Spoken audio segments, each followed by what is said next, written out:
बिस्मिल्लाहिर्रहमानिर्रहीम।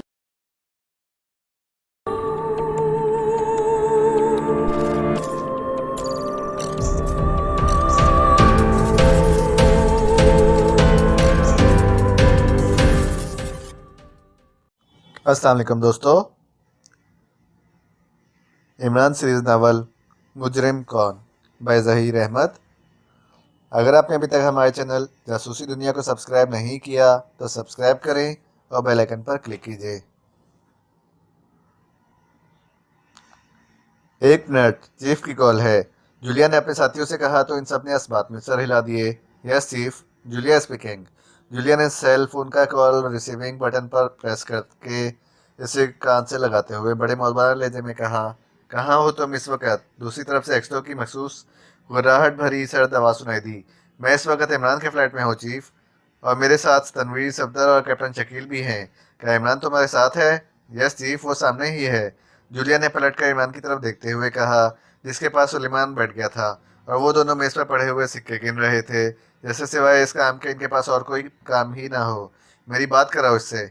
Yes chief, एक minute, Julia ने कहा और फिर पलटकर तेजी तेज चलती हुई इमरान की तरफ बढ़ी। चीफ तुमसे बात करना चाहता है। मेरे पास अभी वक्त नहीं है, वक्त ज़्यादा हो गया है। मुझे ये रकम गिनकर जल्द से जल्द बैंक पहुंचानी है। अगर बैंक का टाइम ख़त्म हो गया तो फिर मुझे ये रकम फ्लैट में ही रखनी पड़ेगी, और आजकल के हालात में ऐसे नहीं कि बड़ी बड़ी रकम घर में रखी जाए। इमरान ने कहा। बात करो, जूलिया ने गुर्रा कर कहा। अरे बाप रे, तुम तो गुस्से में आ गई। लाओ मुझे दो सेल फोन। इमरान ने जूलिया की गुर्राहट सुनकर बौखला कर कहा और इससे सेल फोन ले लिया। इसने सेल फोन कान से लगाने की बजाय इसका लाउडर ऑन कर दिया। Yes chief, Ali Imran MSCDSC oxygen special businessman बोल रहा हूँ।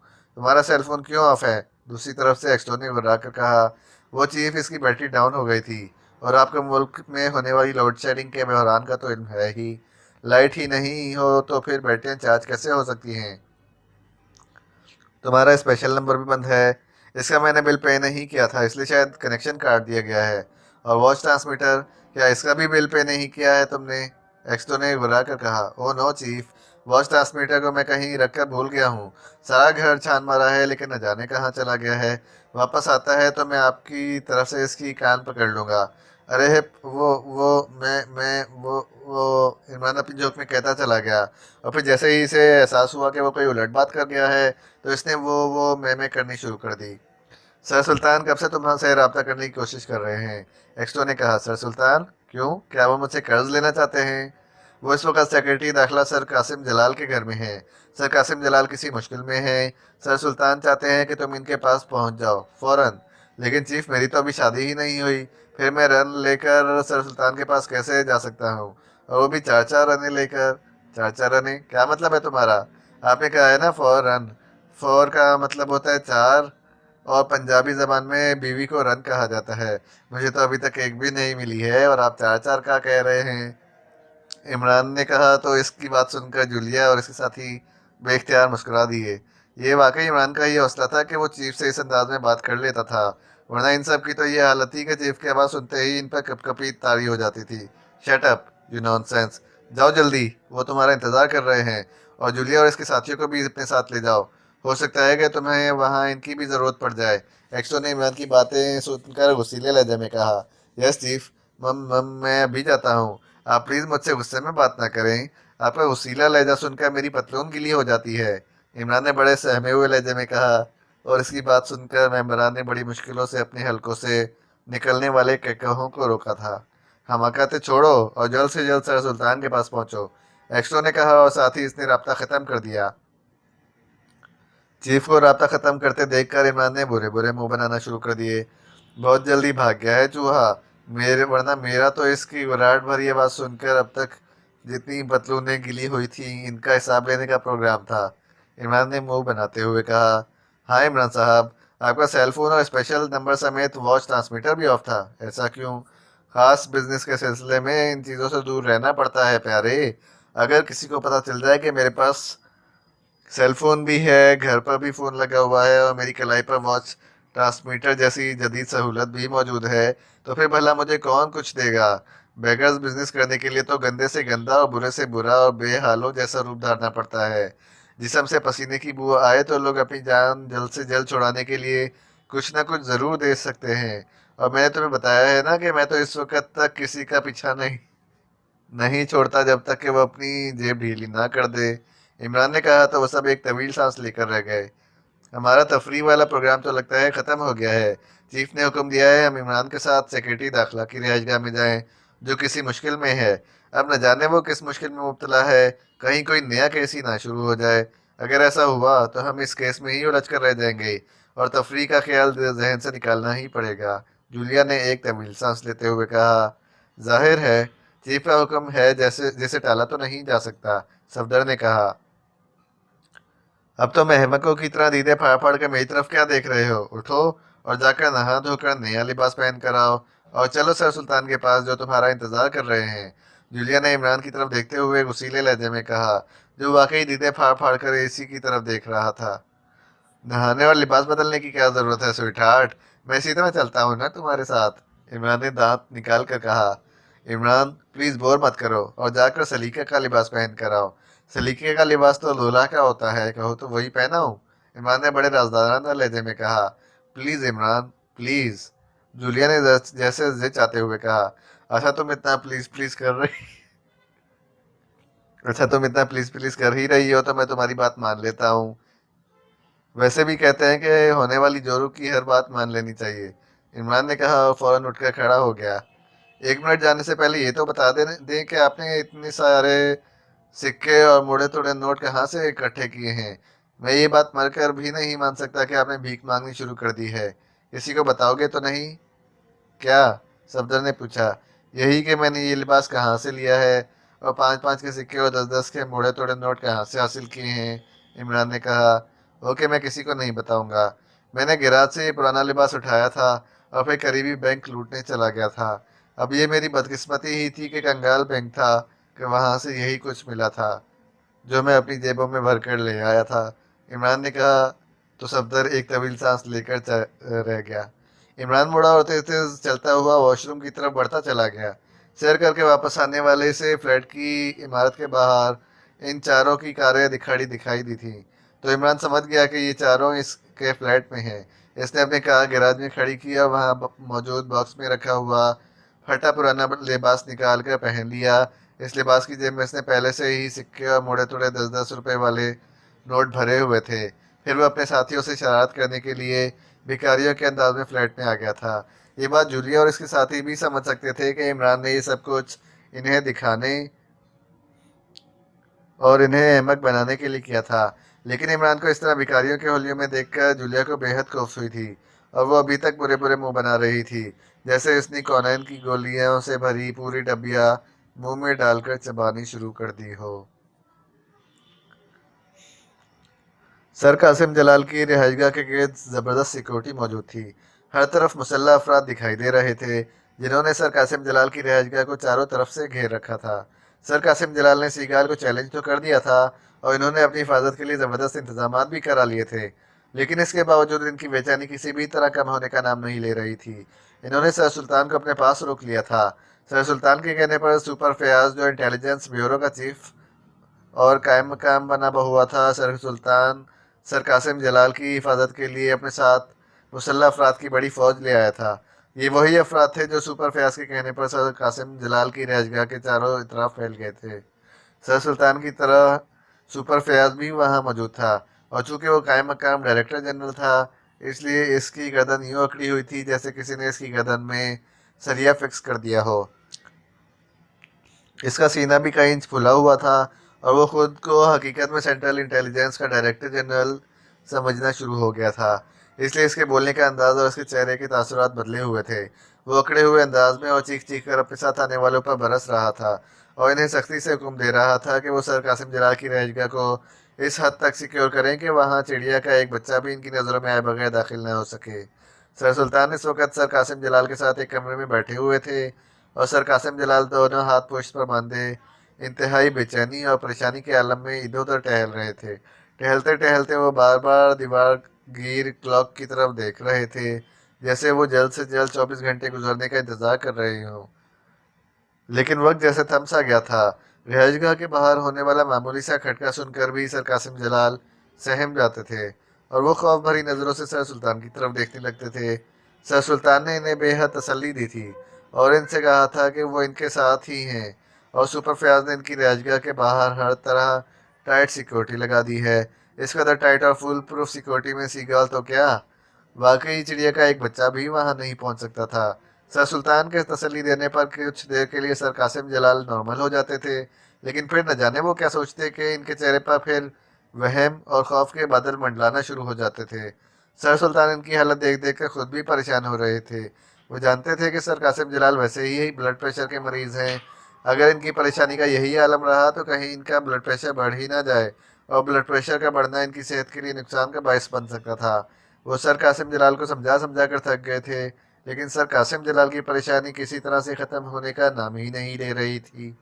इसलिए सर सुल्तान ने खामोशी इख्तियार कर ली थी और एक सोफे पर बैठे सर कासिम जलाल को इधर उधर टहलता देख रहे थे। इसी लम्हे कमरे के दरवाजे पर दस्तक हुई तो दस्तक की आवाज़ सुनकर सर कासिम जलाल यूं चल पड़े जैसे इनके पैरों में कोई बम आ फटा हो। वो खौफ भरी नज़रों से बंद दरवाजे की तरफ देखने लगे। सर कासिम जलाल का खौफ देखकर सर सुल्तान एक तवील सांस लेकर रह गए। कौन है? सर कासिम जलाल ने खौफ से भरपूर लहजे में कहा। कायम मकाम डायरेक्टर जनरल सुपर फयाज हूँ जनाब। क्या मैं अंदर आ सकता हूँ? क्या तुम अकेले हो? यस सर, आप बेफिक्र रहें, मैं अकेला ही हूँ, सुपर फयाज ने जवाब दिया। ओके, आ जाओ अंदर, सर कासिम जलाल ने कहा तो दरवाज़ा खुला और सुपर फयाज अंदर आ गया। क्या बात है, क्यों आए हो? सर कासिम जलाल ने इसकी तरफ गौर से देखते हुए कहा। इस फोन बूथ का पता चल गया है सर, जहां से आपको फोन किया गया था। Good show. कहाँ है वो फोन बूथ, और क्या वहां से सीगाल का कोई निशान मिला है? नो सर, इसका कोई निशान नहीं मिला है, लेकिन इस फोन बूथ पर एक कार्ड मिला है जिस पर सीगाल का नाम लिखा हुआ है और इस कार्ड पर एक साइन भी मौजूद है, सुपर फयाज ने कहा और साथ ही उसने जेब से एक विजिटिंग कार्ड निकालकर सर कासिम जलाल की तरफ बढ़ा दिया। सर कासिम जलाल ने कार्ड पर नजर डाली। कार्ड पर वाकई सीगाल का नाम लिखा हुआ था और साइड पर कंधों तक एक इंसान की तस्वीर नजर आ रही थी जिसकी गर्दन में एक खंजर दस्ते तक धंसा हुआ था और गर्दन से खून निकलता दिखाई दे रहा था। इस कार्ड से क्या पता चल सकता है? इस पर तो कोई फ़ोन नंबर और कोई एड्रेस भी नहीं है, सर कासिम जलाल ने सुपर फयाज की तरफ देखते हुए परेशानी के आलम में कहा। यस सर, आप फिक्र ना करें, मैंने इस फ़ोन बूथ को सील करा दिया है। फ़ोन सेट से हमने फिंगरप्रिंट्स भी हासिल कर लिए हैं और मेरे आदमियों ने इस इलाके की सर्चिंग भी शुरू कर दी है। जल्द ही पता चल जाएगा कि वहाँ से आपको किसने फ़ोन किया था। कार्ड मुझे दिखाना, सर सुल्तान ने कहा, जो खामोशी से इनकी बातें सुन रहे थे। तो सर कासिम जलाल इनकी तरफ बढ़े और इन्होंने कार्ड सर सुल्तान को दे दिया और सर सुल्तान गौर से इस कार्ड को और इस पर बने हुए साइन को देखने लगे। आपको परेशान होने की ज़रूरत नहीं है जनाब, मैंने आपकी रिहाइशगाह के एक एक इंच पर अपने आदमी खड़े कर दिए हैं। ये कातिल तो क्या, चिड़िया का एक बच्चा भी नहीं आ सकता, और अगर किसी ने ज़बरदस्ती यहाँ आने की कोशिश की तो इसे मैं अपने हाथों से शूट कर दूंगा। कातिल मेरे हाथों से किसी तरह भी बचकर नहीं जा सकता, सुपर फयाज ने बड़े करफर भरे लहजे में कहा। सर सुल्तान अभी कार्ड को गौर से देख ही रहे थे कि इसी लम्हे इनके सेलफोन की घंटी बज उठी, तो इन्होंने चौंक कर जेब से फ़ोन से निकाला और उसका डिस्प्ले देखने लगे। डिस्प्ले देखकर इन्होंने कॉल रिसीविंग बटन प्रेस किया और सेलफोन कान से लगा लिया। कहाँ हो तुम? मैं तुमसे मैं तुम्हें कब से कॉल करने की कोशिश कर रहा हूँ, सर सुल्तान ने कदरे उसीले लहजे में कहा। तो सुपर फयाज और सर कासिम जलाल चौंक कर इनकी तरफ देखने लगे। हो ठीक है, सुपर फयाज यहीं मौजूद है, मैं इसे बाहर भेज रहा हूँ, फौरन इसके साथ चले आओ, सर सुल्तान ने कहा दूसरी तरफ की आवाज़ सुनकर, और फिर इन्होंने अल्लाह हाफिज़ कहकर कॉल डिस्कनेक्ट कर दी। बाहर इमरान और इसके चार साथी आए हैं, इन्हें यहाँ ले आओ, सर सुल्तान ने सुपर फयाज की तरफ देखते हुए कहा। तो इमरान का नाम सुनकर सुपर फयाज का चेहरा बदल गया। इमरान? लेकिन वो यहाँ क्यों आया है? मैंने बुलाया है इसे, सर सुल्तान ने कहा। तो सुपर फयाज ने एक तवील सांस ली और सर हिलाकर मुड़ा और तेज तेज चलता हुआ कमरे से निकलता चला गया। ये इमरान कौन है और आपने इसे यहाँ क्यों बुलाया है? तुमने ही तो कहा था कि तुम्हें सुपर फयाज और इसकी सिक्योरिटी पर भरोसा नहीं है, इसलिए मैंने एक ऐसे आदमी को बुला लिया है जो तुम्हें इस मुश्किल से यकीनी तौर पर निजात दिला सकता है। इसकी मौजूदगी में टारगेट किलर तो क्या, जिन भूत भी यहाँ नहीं आ सकता। हैरत है, कौन है वो? क्या मैं इसे जानता हूँ? मैं सेंट्रल इंटेलिजेंस के डायरेक्टर जनरल के बेटे अली इमरान की बात कर रहा हूँ। ओह ओह, वो अहमक आदमी, वो भला मेरी क्या मदद कर सकता है? इस पर तो हर वक्त हिमाकतों का भूत सवार रहता है। इस अहमक आदमी का नाम सुनकर बड़े बड़े जिन भूत भी भाग जाते हैं। सर सुल्तान ने मुस्कुराकर कहा। हूँ, तो क्या आपके ख्याल में सीगाल इसका नाम सुनकर भाग जाएगा, या फिर मुझे कत्ल करने का इरादा तुर्क कर देगा? वो आ गया है, अब ऐसा ही होगा। और अगर सीगाल यहाँ आ गया तो फिर वो वाकई यहाँ से बचकर नहीं जा सकेगा। मैं नहीं मानता इस बात को। सर कासिम जलाल ने बदस्तूर मुंह बनाकर कहा। जल्द ही मान जाओगे। सर सुल्तान ने कहा। इसी लम्हे दरवाजे पर एक बार फिर दस्तक हुई और दरवाज़ा खुल गया। दरवाजे से इमरान का सर अंदर आया और अब वो आंखें पटपटाते हुए सर कासिम जलाल और सर सुल्तान की तरफ देखने लगा। साहिबान, क्या मैं अहले रज़म अंदर आ सकता हूँ? इमरान ने अपने मखसूस लहजे में कहा। आ जाओ, सर सुल्तान ने कहा तो इमरान ने दरवाज़ा खोला और फिर वो बड़े अकड़े हुए अंदाज में चलता हुआ अंदर आ गया। इसके हमरा जूलिया, सफदर, तनवीर और कैप्टन शकील भी अंदर आ गए। अस्सलाम वालेकुम डबल सर साहिबान, इमरान ने अंदर दाखिल होते ही जोरदार अंदाज में सलाम करते हुए कहा। डबल सर साहिबान से तुम्हारी क्या मुराद है? और ये तुमने अंदर आने से पहले अहले रज़म का कहा था, इसका क्या मतलब है? सर सुल्तान ने इसके सलाम का जवाब देते हुए हैरत भरे लहजे में कहा। किसका मतलब पहले बताओ, डबल सरों का या फिर अहले रज़म का? दोनों का बता दो बारी बारी। सर सुल्तान ने मुस्कुराते हुए कहा। डबल सरों से मुराद आप दोनों साहिबान हैं। आपके नाम से पहले सर आता है और कासिम जलाल साहब के नाम से पहले भी सर लगता है। जब एक कमरे में दो दो सर मौजूद हों तो आसानी के लिए इन्हें डबल सर ही कहा जा सकता है। इमरान ने अपनी हाँकते हुए कहा। तो सर सुल्तान बेख्तियार हंस पड़े, जबकि सर कासिम जलाल ने मुंह बना लिया था। और अहले रज़म क्या है? सर सुल्तान ने मुस्कुराते हुए कहा। अहलो अयाल का मतलब होता है बीवी बच्चे, और अहल खाना का मतलब होता है घर के अफराद, और अहले रज़म का मतलब है जंगी लोग, लड़ाके या लड़ने वाले। और आपने जिस तरह चीफ को कॉल करके मुझे फौरी तौर पर यहाँ बुलाया था, इसलिए मैंने अपने साथ ऐसे ही लोगों को लेकर आया हूँ जो जंगी भी हैं और लड़ने वाले भी हैं। और फारसी ज़बान में जंगजू को अहले रज़म ही कहा जाता है। नहीं यकीन तो बेशक लुगत मंगवा कर देख लें। इमरान ने इस अंदाज में कहा जैसे प्राइमरी जमात का उस्ताद किसी बच्चे को लघवी मायने समझा रहा हो। क्या मतलब? तुम इन लड़ाकों को अपने साथ क्यों लाए हो? यहाँ लड़ाकों का क्या काम? सर कासिम जलाल ने चौंक कर कहा। काम तो निकल ही आता है जनाब। अगर यहाँ कोई लड़ने वाला हुआ तो मैं पीछे हट जाऊंगा और इन्हें आगे कर दूंगा, और अगर यहाँ कोई लड़ने वाला ना हुआ तो हम आपकी इंटरटेनमेंट के लिए इन्हें आपस में लड़ने का कहेंगे। ये फ्री स्टाइल कैसे करतब दिखाएंगे क्या आप दंग रह जाएंगे और दांतों तले अपनी उंगलियां चबा जाएंगे। इमरान ने मखसूस लहजे में कहा। Shut up you nonsense. मैं इस वक्त किसी इंटरटेनमेंट के मूड में नहीं हूँ। यहाँ मेरी जान निकली जा रही है और तुम इंटरटेनमेंट की बात कर रहे हो। सर कासिम जलाल ने बुरी तरह भड़कते हुए कहा। जान निकली जा रही है? अरे बाप रे, क्या नाम है इसका? और वो कहाँ से निकली जा रही है? मुझे बताया, मैं अभी जाकर इसे पकड़ लाता हूँ। इमरान ने जान निकलने के मतलब को दूसरे मायने में बदलते हुए कहा। इसकी बात सुनकर सर सुल्तान समेत इसके तमाम साथी मुस्कुरा दिए। मेरी जिंदगी खतरे में है नॉनसेंस। तुम किस जान की बात कर रहे हो? सर कासिम जलाल ने उसीले लहजे में कहा। ओह, मैं समझा आंटी आपको छोड़कर चली जा रही हैं। वो भी तो आपकी जान ही होंगी ना। इमरान ने कहा तो सर कासिम जलाल इसे खा जाने वाली नजरों से घूरने लगा। ये आपने यहाँ किस अहमक को बुला लिया है सुल्तान साहब? सर कासिम जलाल ने सर सुल्तान की तरफ देखकर गुस्से और परेशानी के मिले जुले लहजे में कहा। इस अहमक का नाम मौलवी तफज्जल हुसैन खान है। इमरान ने कहा। मौलवी तफज्जल हुसैन खान? कौन है ये मौलवी तफज्जल खान? सर कासिम जलाल ने वसीले लहजे में कहा। मैं नहीं जानता, इमरान ने कहा। तो सर कासिम जलाल इसे घूर कर देखने लगे। इमरान प्लीज़। सर कासिम जलाल पहले ही परेशान है। सर सुल्तान ने इमरान के सर पर हमाकतों को भूत को सवार देखकर इत्तेजाजी लहजे में कहा। परेशान है तो इन्हें चाहिए कि ये किसी पीर फकीर को बुलाएं और दम दुरूद कराएं। आजकल हर गली और हर बाजार में नकली पीरों फकीरों ने डेरे डाल रखे हैं। 150 पीरों फकीरों को मौका दें तो इनमें से हो सकता है कोई असली निकल आए। ऐसा हुआ तो वो लोबान सुलगा कर या फिर हरमल की धुनी देकर यहाँ मौजूद बड़े बड़े जिन्नात को भी भगा देगा, चाहे वो कितना ही परेशान करने वाला जिन ही क्यों ना हो। इमरान भला आसानी से कहाँ बाज आने वाला था। तुम हद से बढ़ रहे हो। नॉनसेंस, जाओ निकल जाओ यहाँ से, मुझे तुम जैसे मस्करे की कोई ज़रूरत नहीं है। Get out from my house now.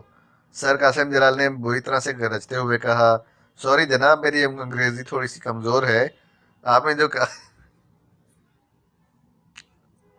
कहा है, क्या आप मुझे इसका तर्जुमा बताना पसंद करेंगे?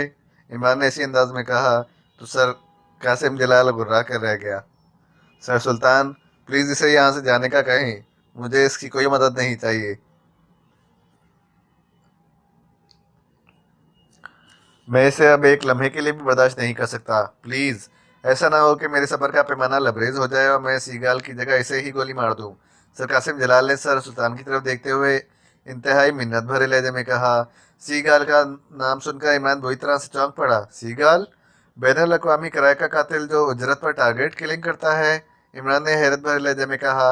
हाँ, क्या तुम इसे जानते हो? जी हाँ, वो मेरी खाला का बेटा है। अभी कल ही तो मेरी इससे मुलाकात हुई थी। कमबख्त ने मुझसे 10,000 उधार लिए हैं, अब न जाने कब वापस करे। इमरान ने एक बार फिर पटरी से उतरते हुए कहा। ये देखो इसका कार्ड, सर सुल्तान ने कहा और सुपर फयाज का दिया हुआ कार्ड इसकी तरफ बढ़ा दिया। इमरान ने आगे बढ़कर इनसे कार्ड ले लिया और इसे गौर से देखने लगा। ये तो वाकई सीगाल का ही मखसूस निशान है। इसका मतलब है कि सीगाल ने ही सर कासिम जलाल को फ़ोन किया था और इन्हें हलाक करने की धमकी दी है। तुम्हें कैसे मालूम हुआ कि इसने मुझे कॉल की थी और मुझे कत्ल की धमकी भी दी थी? सर कासिम जलाल ने चौंक कर कहा। सीगाल टारगेट किलर ज़रूर है, लेकिन इसकी एक आदत है कि वो जिसे भी कत्ल करता है इसे 24 घंटों का वक्त ज़रूर देता है। वो चैलेंज करके इसे अपना टारगेट हिट करता है और इसे जिसको हिट करना होता है इससे वो ये भी कहता है कि मरने वाला बचने के लिए अपनी हिफाजत का जो भी इंतज़ाम करना चाहे कर ले, या जहाँ छुपना चाहे छुप जाए, लेकिन वो 24 घंटों में इसे तलाश करके ज़रूर हलाक कर देता है। और ऐसा ही होता आया है। वो आंधी और तूफान की तरह आता है और अपना काम करके निकल जाता है। इसके सामने बड़ी से बड़ी और फुल प्रूफ सिक्योरिटी भी कोई हैसियत नहीं रखती। वो अपने रास्ते में आने वाली हर दीवार को तोड़कर अपने टारगेट तक पहुंच जाता है। दुनिया की कोई खुफिया एजेंसी इसके बारे में नहीं जानती कि वो कौन है और इसकी शक्ल कैसी है। इमरान ने संजीदगी से कहा। इसकी संजीदगी देखकर सर कासिम जलाल हैरान हो रहे थे। अभी चंद लम्हे पहले जिस तरह से इन्हें इमरान के चेहरे पर हिमाकतों की आबशार बहती दिखाई दे रही थी, वो इस हद तक संजीदा हो जाएगा इसका शायद इन्हें वहमो गुमान भी नहीं था। तो क्या वो सचमुच मुझे कत्ल कर देगा? सर कासिम जलाल ने हैरत और खौफ भरे लहजे में कहा।